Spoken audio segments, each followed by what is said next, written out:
Hobbes was also British, just like Locke. He was a Briton. He was a scientist, a philosopher, and writer. His most important work was a book called Leviathan, the Leviathan. A really famous quote from Hobbes is this: "Life without government is, quote, solitary, poor, nasty, brutish, and short." Meaning, unless you have order and government inside in your life and in society, you will live alone, without much money, you will be dirty, commit crimes, and die soon. Not real fun. Thomas Hobbes was not a fun guy, and if you don't get that from the painting, then you are blind. He is a very strict individual. He very much thought that people were bad.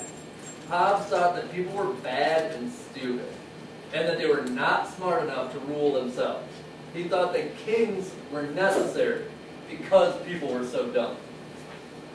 Government is for the protection of the people. He did believe that the government couldn't just abuse you because it felt like it, but it had to protect you on some level. Politics is two things: the desire for power and the fear of death. So, real charming guy. Everybody wants power. Everybody wants as much power as they can possibly get. And everyone fears death. So if someone has power over you, and that power means they can kill you, then you will pretty much do what they say to do. And he actually kind of thought this wasn't a terrible idea. If your government has the ability to kill you, then you will do what your government says. So it says people must have a strong sovereign. What does sovereign mean? A king. A king. A monarch. Yes, that makes sense. A monarch. To make them not fear death. You have to have a government that is so strong you do not worry about constantly being killed by your enemies or something like that. He did not think democracy was good. He thought democracy was bad. And that people were so dumb that they could not make a good government. Some people point to America and say, yep, that's about right. Because sometimes in America, we make awful choices, don't we?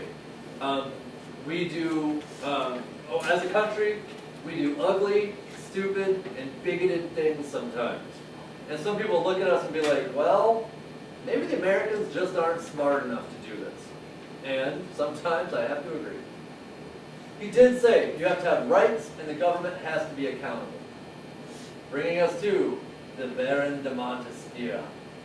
Q-U-I-E-U. It's just Q to me. I don't know French pronunciation. He's French, a writer and philosopher again. His main contribution was separation of powers. The Baron de Montesquieu was kind of an odd individual. He was kind of a hermit. He lived alone in I guess you would call it a castle kind of a thing. And he wrote all the time. And he came up with separation of powers. Take some power away from the king, give it to other parts of the government. This is a new idea. No, and people just thought the king is all of the government. So here he's saying, don't have the king be the primary judge and make all the laws and enforce the laws. We took a lot from our government from Montesquieu. This famous quote, which you've seen on your CFA already: in Republican governments, men are all equal. Equal they are also in despotic governments. In the former, because they are everything, in the latter, because they are nothing.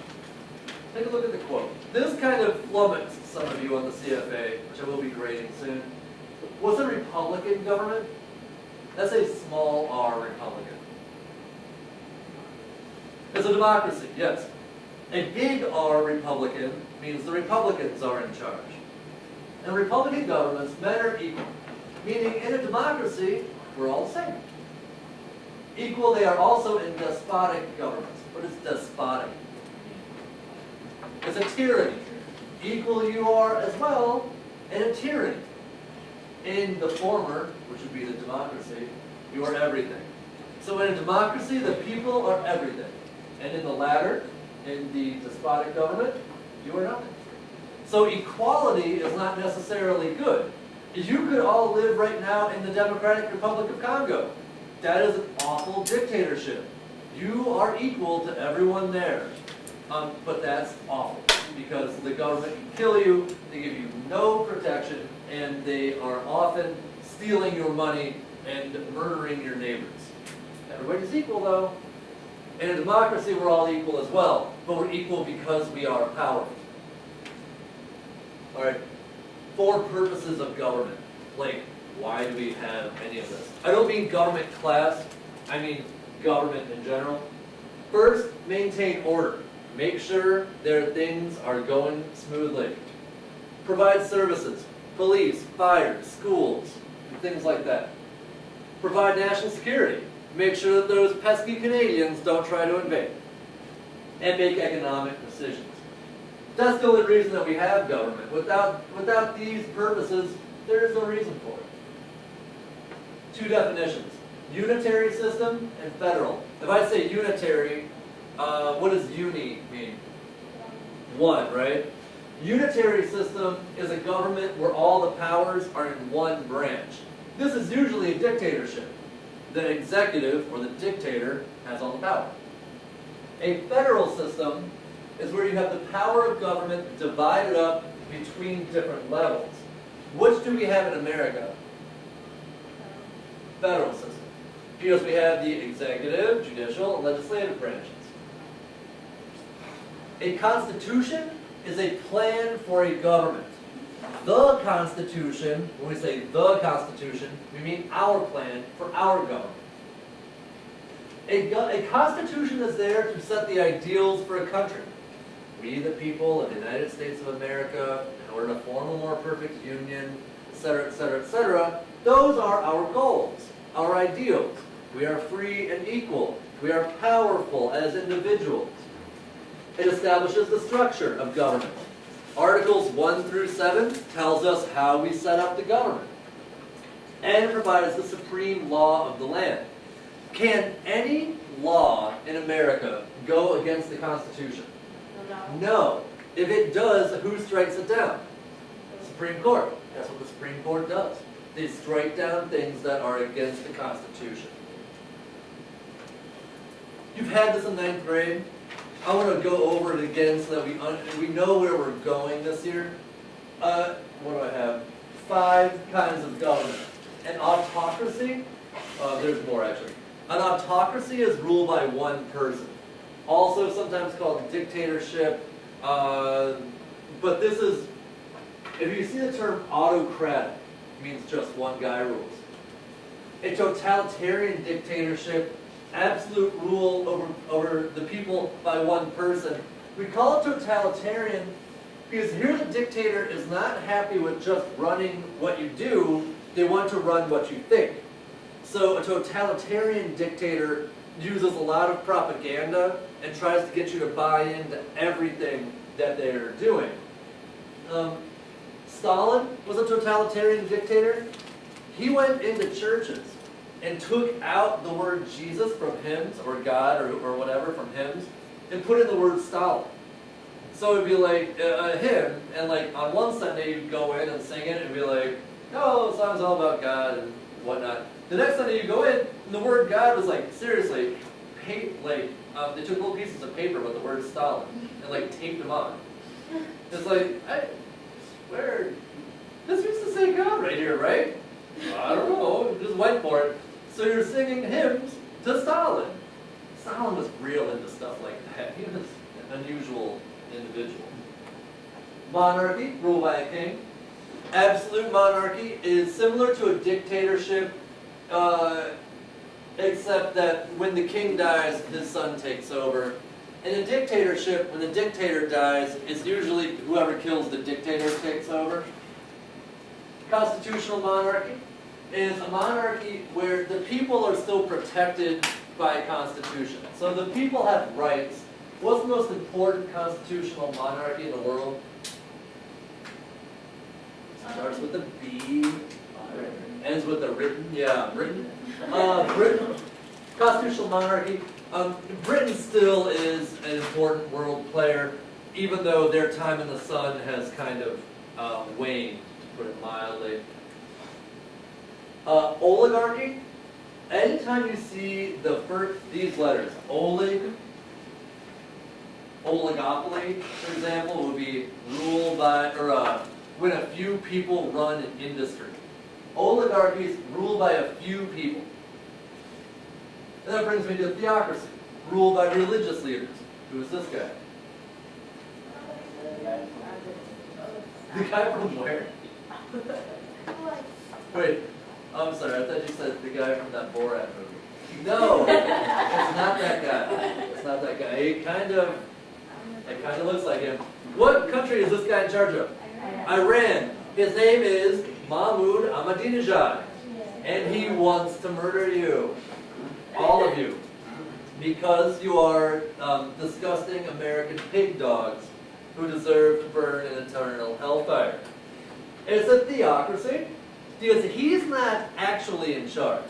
That is kind of a myth. This guy, the guy whose picture is behind him, that is the Ayatollah, the Ayatollah Ali al-Khomeini. He is the religious ruler of Iran. So everything that Ahmadinejad wants to do has to be run by the Ayatollah. In Iran and other theocracies, the religious rules of that place are the rules of the land. There is no constitution in Iran. Instead, for their laws, they hold up the Quran. There are rules written down in the Quran. Those are the rules of Iran.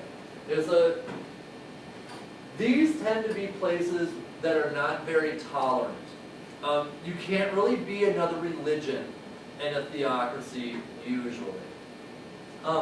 Most theocracies in the world are what religion? No, there are almost no Christian theocracies. I can't think of any Christian theocracies. They're almost all Muslim. There's one Buddhist theocracy, the tiny country of Bhutan. Did I tell you about Bhutan yet or not?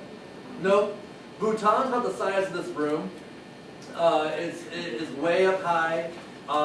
Bhutan's a fascinating place. You can be other religions there. Buddhists are pretty cool about stuff like that. In Bhutan, they don't measure gross domestic product. They don't measure how much people make in a year. They have gross domestic happiness. So every year, they go out and they ask the people, are you happy? Yes. Well, how happy? Very happy. Great. And then every year, they publish on the Bhutanese website their GDH, their gross domestic happiness per person. What? It's a fascinating place. If you go, they charge you extra for being an American.